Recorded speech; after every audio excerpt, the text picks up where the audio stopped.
Receber aqui Davidson Cavalcante ao vivo. Muito obrigado, mestre, por estar aqui conosco. Sempre. Nosso doutor, cientista político aí nessa área. Vamos ouvi-lo aí, os fragmentos que ele traz. Vamos lá. O primeiro ponto que ele citou, que é um problema político, né, foi o veto do presidente Lula sobre a lei aprovada pelo Congresso das saidinhas dos presos. Olha o comentário dele, vamos ouvir. Na parte que cabe ao Senado, nós vamos derrubar o veto. Eu acredito que na Câmara também. O presidente vetou, é o direito dele. Mas a Constituição leva para nós a última palavra. Então nós vamos derrubar esse veto, essa história da saidinha. Você não pode mais... Olha só como é dar um tapa na cara do brasileiro comum. Trabalhador, desempregado ou não, rico ou pobre. Olha só o tapa na cara. Essa saidinha permite que assassina da mãe saia para comemorar o Dia das Mães. É um absurdo isso, né? Então a gente não pode, mas tem regras, são assim, só sabe que coisa nenhuma. E o índice dos que saem e não voltam é enorme, me parece que aí cerca de 20%, 25% dos que vão, não voltam. Ou seja, você coloca sempre prisioneiro na rua. Eu sou contra essa saidona, na realidade não é saidinha, é saidona. Em termos gerais, é isso aí. Nós vamos restabelecer a proibição com regras rigorosíssimas para você poder sair, ter direito a sair. Você tem que fazer por onde ter direito a sair, não está assegurado em lei. Está na lei desde que faça isso, desde que cumpra isso. Bom, está na lei, é verdade, e ele foi correto em dizer, volta para o Senado é que vai avaliar, mas aí vem aquela quebra de braço entre direita e esquerda para derrubar ou não o veto. Não é isso, Davidson? Eu já tinha cantado essa pedra, né? Já. De que o Lula iria vetar parte desse projeto, ele não vetou totalmente, até porque essa queda de braço com o Congresso, o Lula precisa do Congresso. Quando eu falo Congresso, ele precisa dos deputados federais e precisa dos senadores, não é? Como isso é uma pauta de Estado, é uma pauta muito macro, grande, é evidente que isso mexe com os lados, esquerda e direita. A direita, claro, é evidente, é contra as saidinhas, aquelas saidinhas, olhar para 4, Aline, é isso? As saidinhas, né, aquelas saidinhas de banco, aquela coisa que a gente vê aí, mas não, essa é a saída da prisão, né, da cadeia.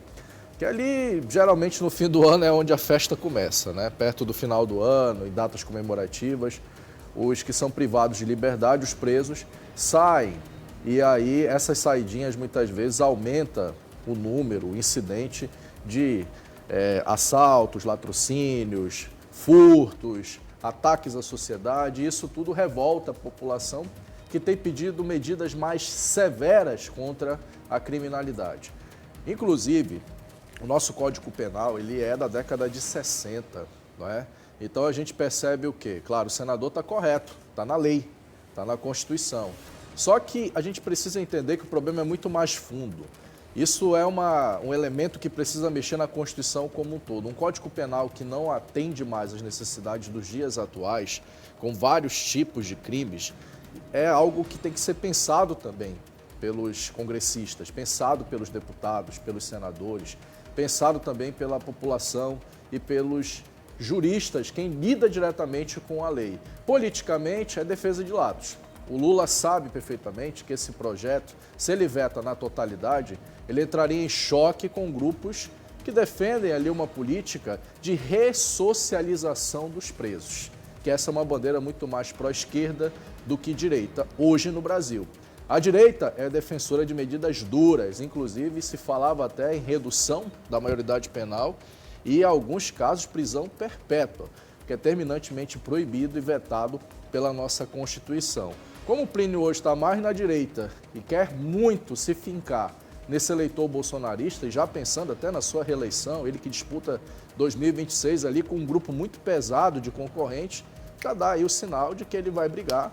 E é provável que essa queda de braço mesmo aconteça no Senado, porque o Senado hoje tem maioria pró-direita, se a gente pensar bem, dentro do que hoje é a composição do Senado Federal em Brasília. Bom, então vamos acompanhar, né? Você acha que a direita consegue derrubar esses vetos todos? Eu acho que todos não, muito difícil. Até porque o PSD, o MDB, por exemplo, que tem meio a meio ali, tem um lado mais esquerda, mas tem um lado direita, vai ficar em cima do muro. Por isso Então, que é bem provável, centrão, perfeitamente, é o famoso CIS, o famoso centrão. Então o Centrão vai jogar conforme a bola. Então ali vai ser uma série de negociações. Hoje eu soube, inclusive, em Brasília, que o Lula colocou já a sua articulação para que justamente converse sobre a possibilidade, inclusive, Cleiton, já avisando aí mais umas mexidas dentro do corpo ministerial. A gente já viu que o Lula colocou republicanos lá, não é? Já colocou União Brasil lá, que expandiu esses partidos de centro. E o Progressistas, que hoje é muito mais direita que esquerda, também está no bojo, porque ele sabe que isso também vai interferir na eleição das casas legislativas. Tem eleição na Câmara dos Deputados, tem eleição no Senado. E isso tudo impacta na articulação do governo. Da presidência. Sim. Então, porque aí depende dos presidentes também articular. E se os presidentes estão com Lula, é muito mais fácil manter grande parte daquilo que o governo federal quer. Vamos acompanhar então cena dos próximos capítulos. Davidson acredita aí que não serão todos os vetos que vão ser derrubados. Vamos acompanhar, né? Até porque tem muita gente que grita, né? Que esperneia, que fala, mas na hora de votar lá, acaba acompanhando tanto o partido quanto os seus pares. E será que os 3 senadores, vamos lá, o Plínio já disse que vai brigar. Omar Aziz e Eduardo Braga, que são o governo federal hoje, vão contra o governo federal? É a pergunta. Vamos acompanhar e a gente traz as informações aqui, né? Daqui a pouco, então, a gente volta a conversar, né, Davidson? Com certeza. Até daqui a pouco. Davidson Cavalcante. O que o senador fala é uma coisa bem antiga, né? Muita gente fala, mas mudaria essa realidade é difícil, hein? Pois é, o assistencialismo é uma bandeira de todos os governos que passaram pelo Brasil, inclusive governos que se diziam de direita, como aconteceu com o Fernando Henrique ali no início da década de 90, 94 até 98. Veio o PT, veio o Bolsonaro e o problema das ONGs continua, não é? O problema é, tem que haver uma investigação? Sim, eu sou a favor. Mas, acima de tudo, a gente não pode colocar no mesmo balaio todas as ONGs. Tem ONG séria no Brasil. Então, é evidente que aqui na Amazônia, como é um vasto território, que tem riquezas, que tem a maior população indígena ainda predominante do país, tudo isso precisa ser discutido.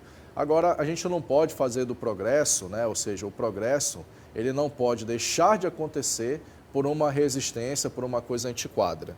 Então, tem que haver equilíbrio. A gente fala da BR-319 por causa disso, né? Tem que haver equilíbrio entre a preservação ambiental e o progresso responsável numa região que não pode ficar isolada do país.